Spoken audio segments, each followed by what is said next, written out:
So very good morning. So today we will be looking into one of the regional circulations, that is cutaneous circulation. Otherwise it is also called as skin circulation. So as regional circulation chapters are already started by sir, I think sir has completed this coronary circulation. In this coronary circulation, you might have known about what is the normal coronary circulation, what are the peculiarities of coronary circulation, what are the factors affecting coronary circulation, then followed by the most important circulation, that is the cerebral circulation. What is the anatomy of cerebral circulation, the circle of Willis, how the regulation of cerebral circulation is brought about, how to measure the cerebral blood flow, and so on. So now we move to the next circulation, which is cutaneous circulation of skin circulation. So what are the objectives that you will be learning? So here we will be learning about what is the normal normal cutaneous circulation, how much is the normal blood flow to the skin, what are the characteristic features of the skin circulation, how this cutaneous circulation is regulated in the body, like any regulation, like we have seen, like neural regulation and auto regulation. Like here also, what are the regulatory mechanisms that regulates the skin blood flow. The last one is the reactions or responses in skin circulation along with stimuli. Whenever you apply a stimuli, so what will be the response or reaction that is seen in the cutaneous circulation.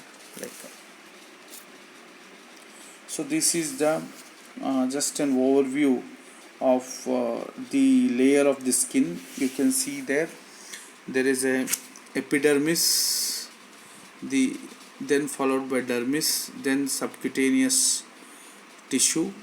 So we can see here in the circulation, there are the various arteries.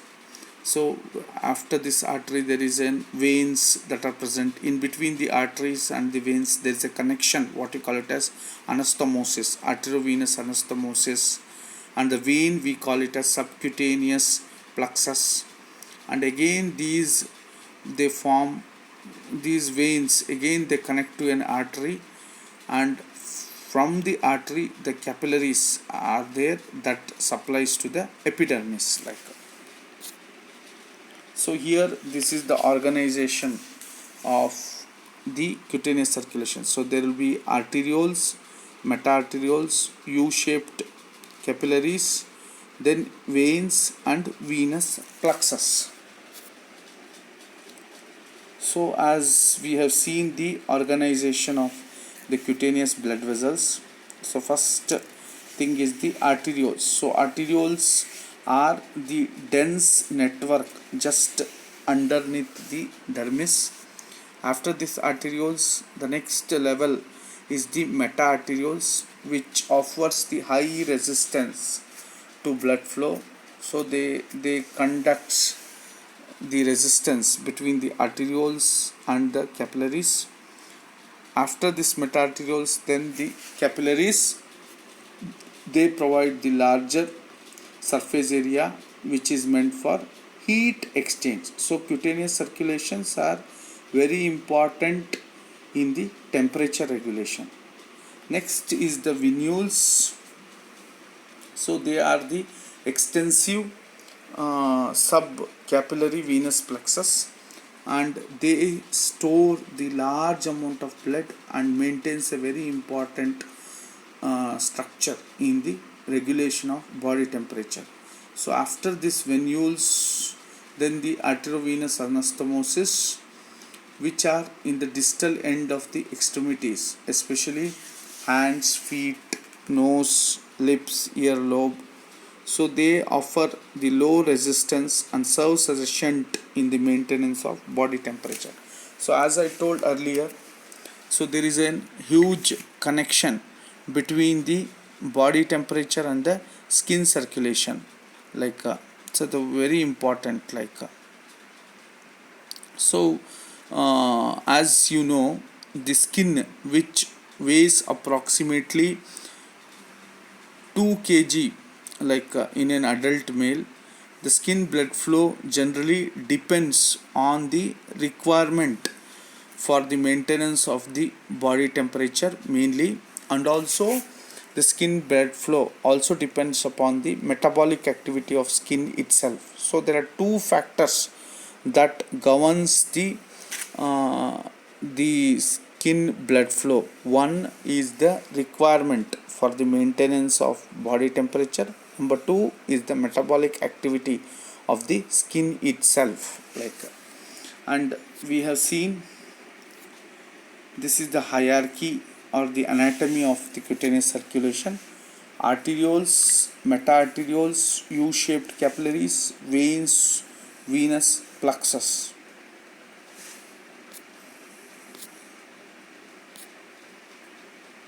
What are the characteristic features? So we will look into the here what are the functions of cutaneous circulation, what is the normal resting blood flow, cutaneous blood flow, and exposed to high environment, exposed to hot environment, cold environment, what will happen,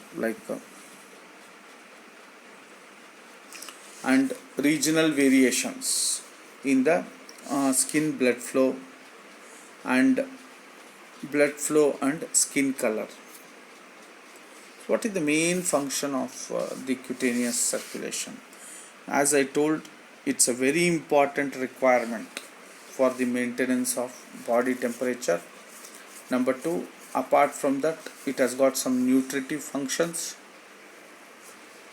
Skin needs very less blood. So one, it supplies oxygen, nutrients to the tissue, at the same time removes the carbon dioxide and waste product, temperature regulation, and also especially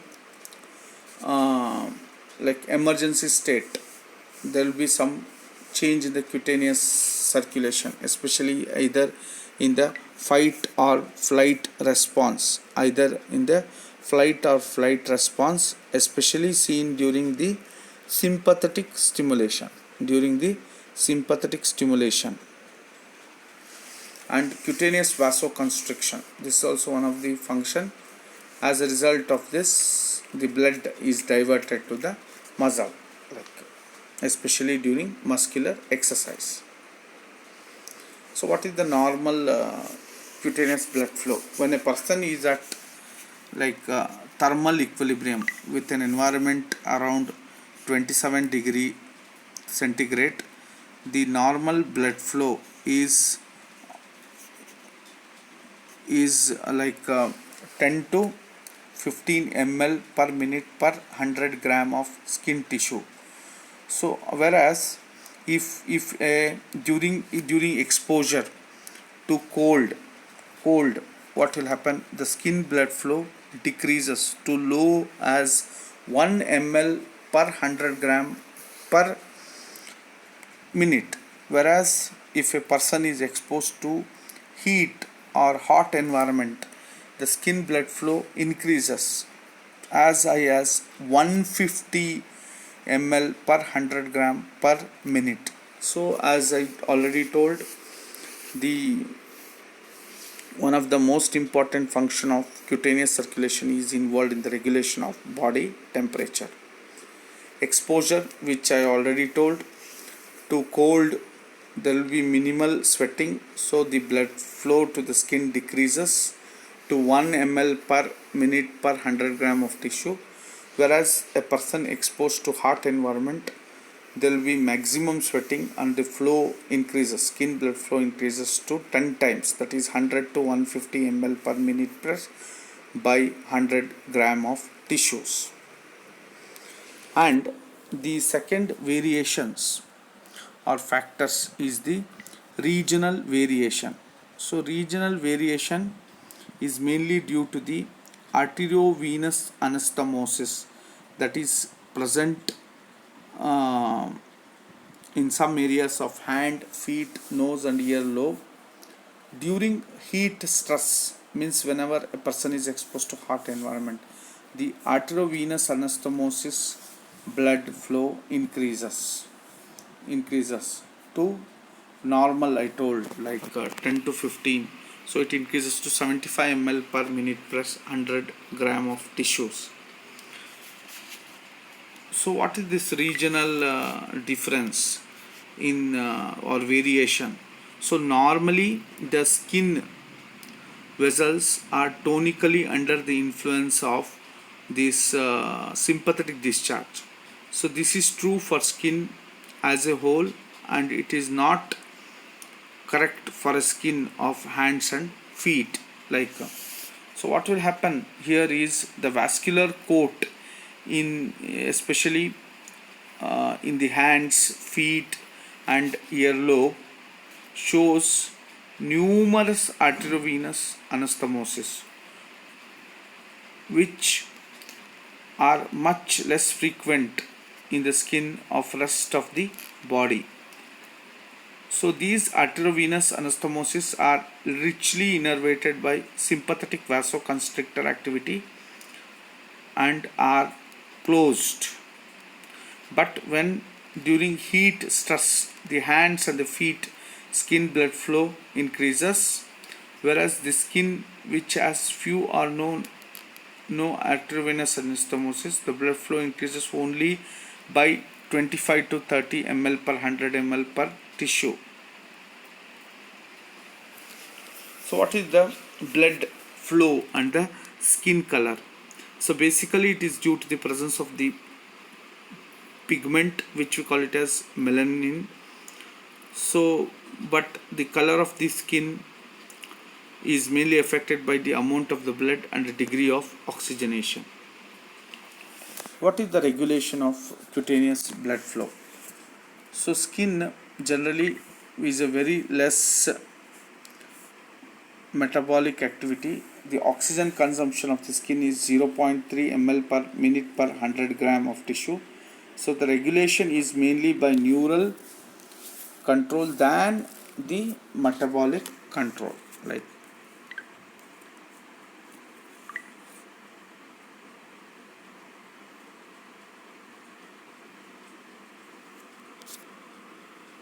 So sympathetic vasoconstrictor fibers. So at rest, the cutaneous blood vessels have sympathetic vasoconstrictor discharge. So it is more marked on arteriovenous anastomosis than the other vessels. So one thing here you can see here, there are some vasoconstrictor vasodilators also, and there are two mechanisms. So various mechanisms by which the blood flow is regulated: myogenic, metabolic, neural and hormonal.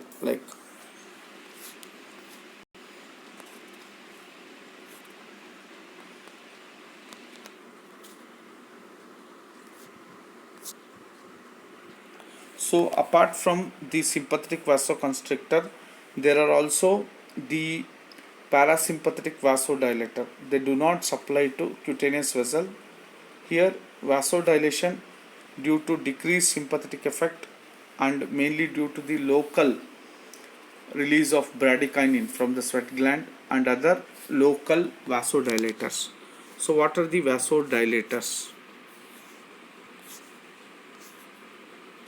So they are metabolic, neural. Metabolic is decrease in the oxygen, increase carbon dioxide, increase hydrogen, increase potassium, prostaglandin, adenosine, nitric oxide.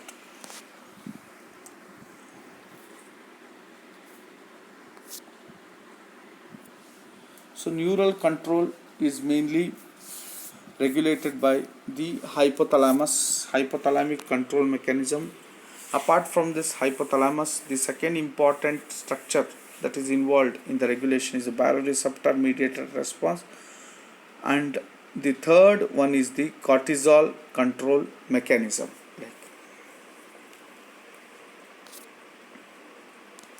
So hypothalamic control mechanism is mainly by the hypothalamic regions that regulates the body temperature. So there are some temperature regulatory centers which are present in the hypothalamus. They mediate the thermoregulation by either increasing or decreasing the sympathetic discharge to blood vessels to the skin circulation. Under resting state, the person at rest with a thermal equilibrium, the sympathetic vasoconstrictor fibers has mild tonic discharge. So it keeps the arteriovenous shunt or anastomosis closed. So during heat stress, the sympathetic discharge decreases, arteriovenous anastomosis dilate. The next is the sweat gland activated mainly due to cholinergic fibers. They release this bradykinin. Apart from that, the skin blood flow to the skin is increased from 1 to 150 ml per minute per 100 gram of tissue. And apart from that, the heat is also dispersed by radiation, evaporation and conduction.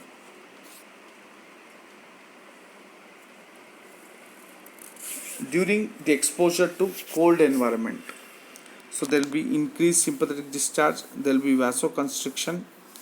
What will happen to total blood flow? Decreases to 1 ml per minute per 100 gram tissue.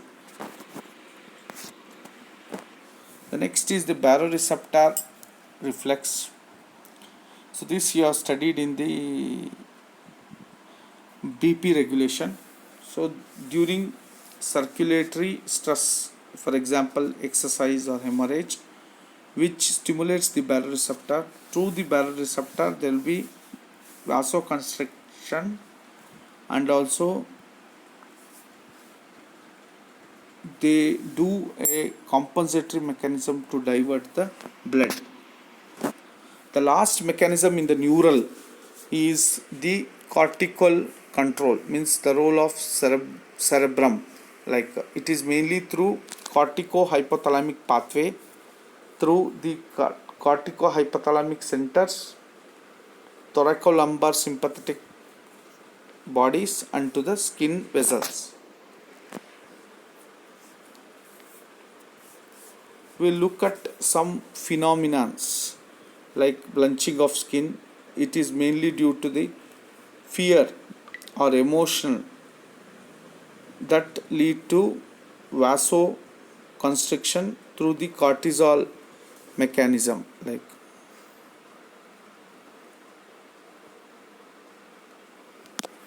And other phenomenon is, what is the cause for this phenomenon of blanching? So that is during embarrassment, the cortico-hypothalamic control discharge of sympathetic to sweat gland releases this bradykinin. So this bradykinin causes vasodilation.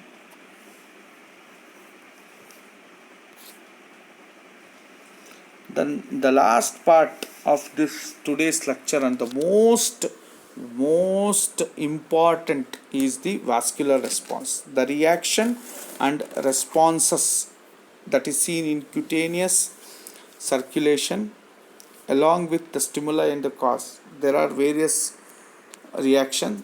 One is the white reaction, the second is the triple response, in that only the axonal reflex. The next is the reactive hyperemia, after that cold vasodilation, just ordinary and also cold vasoconstriction. So as I told, the cold, generally exposure to cold environment causes vasoconstriction, but severe cold causes vasodilation, which causes ruddy complexion of the skin during extreme cold environment.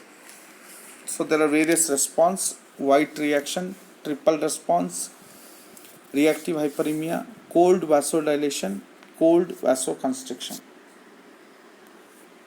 What is this white reaction? So white reaction is basically if the skin is stroked lightly with a sharp object. So what will happen? So there will be a white or a pale strike line that generally appears. So here stroking the skin with a potential object. So the receptor are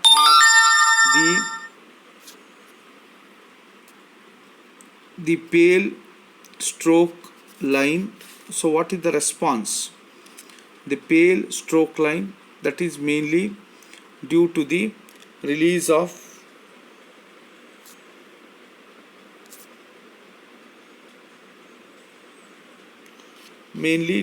contraction of pre-capillary splinter and the blood drain out of capillaries and the veins. Basically due to the contraction of pre-capillary splinter. So the first reaction in this response that is seen in cutaneous is the white reaction.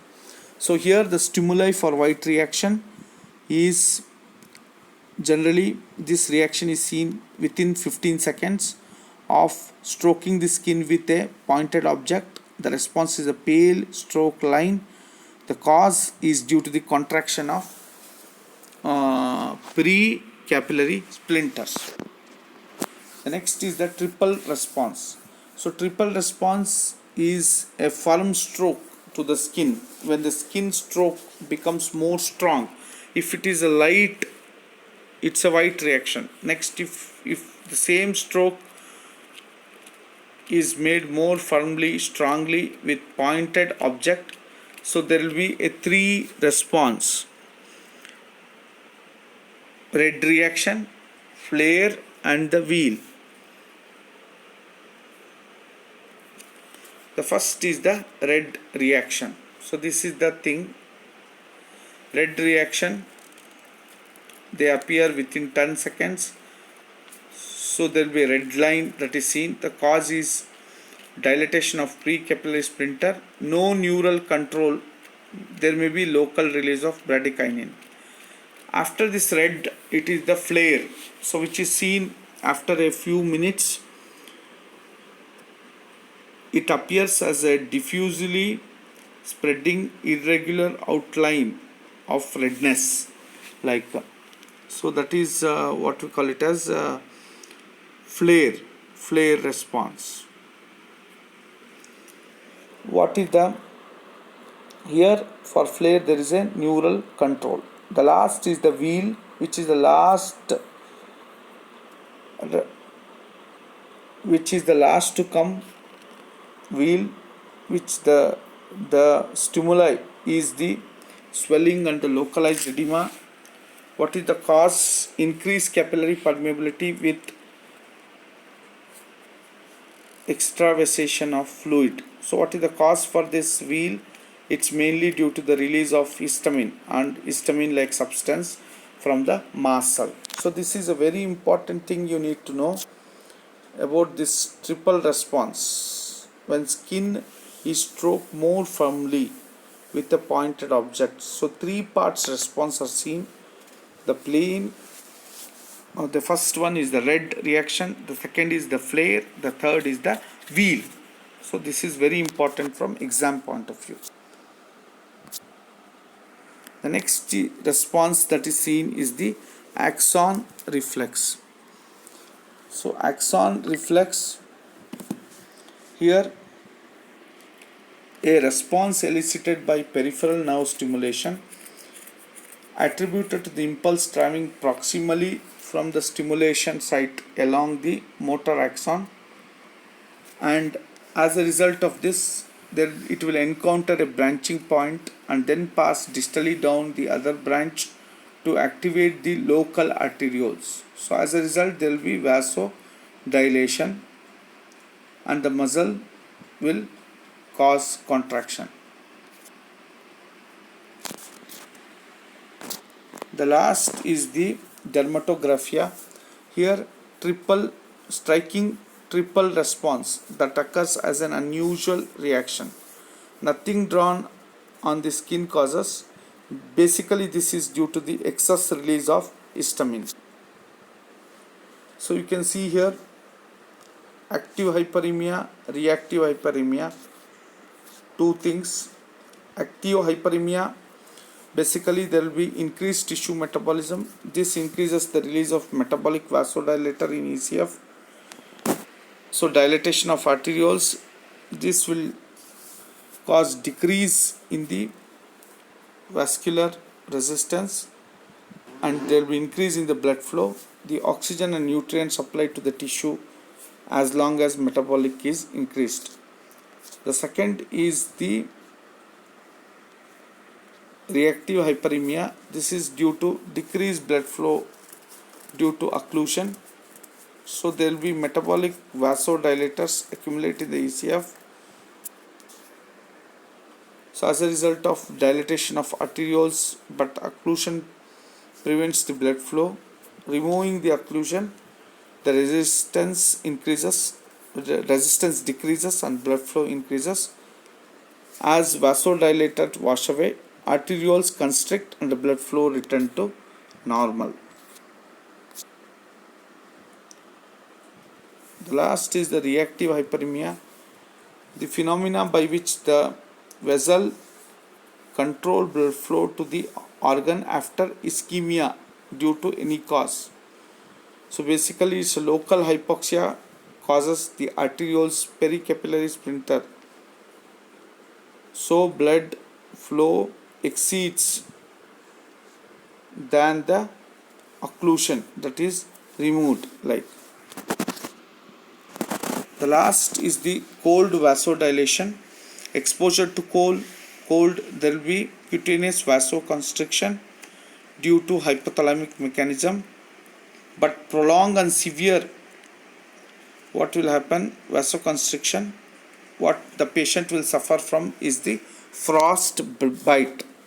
He will suffer from a condition called as frost bite.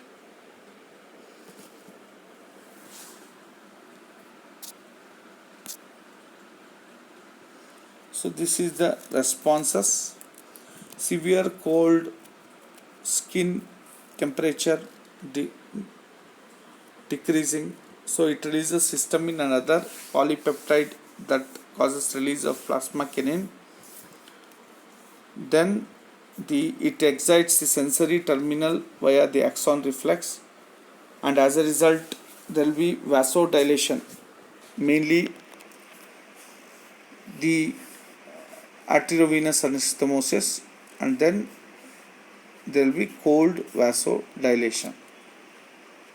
So cold vasoconstriction, exposure to cold, cutaneous vasoconstriction due to hypothalamic circulation.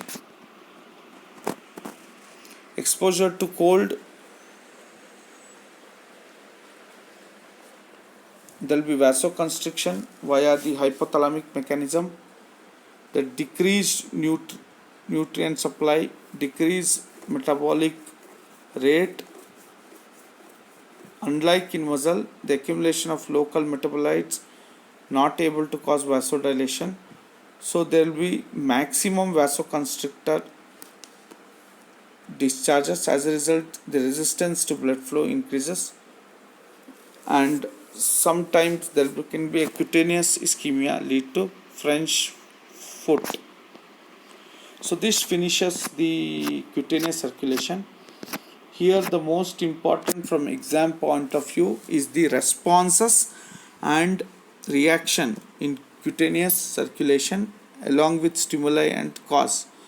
One, you need to know about the white reaction. The second is the triple response. The third one is the reactive hyperemia. So white response is stroking the skin with a pointed object. What will happen? The response is the pale stroke line. This is mainly due to the contraction of pericapillary splinter. After this white reaction, there will be a triple response. firm stroking the skin, what will happen? There will be a pale stroke response, there will be red reaction and the flare reaction. That finishes this cutaneous circulation. If you have any doubt, please you can ask me either in WhatsApp or by email. The most important is you need to start reading, because your second internal assessment, I think the dates are not announced, maybe end of this month or early next week. We are also not sure about your classes will be either offline or online. As of now it is online only. So this topic is a very small topic, so we have tried to cover majority of this skin or the cutaneous circulation. So thank you very much.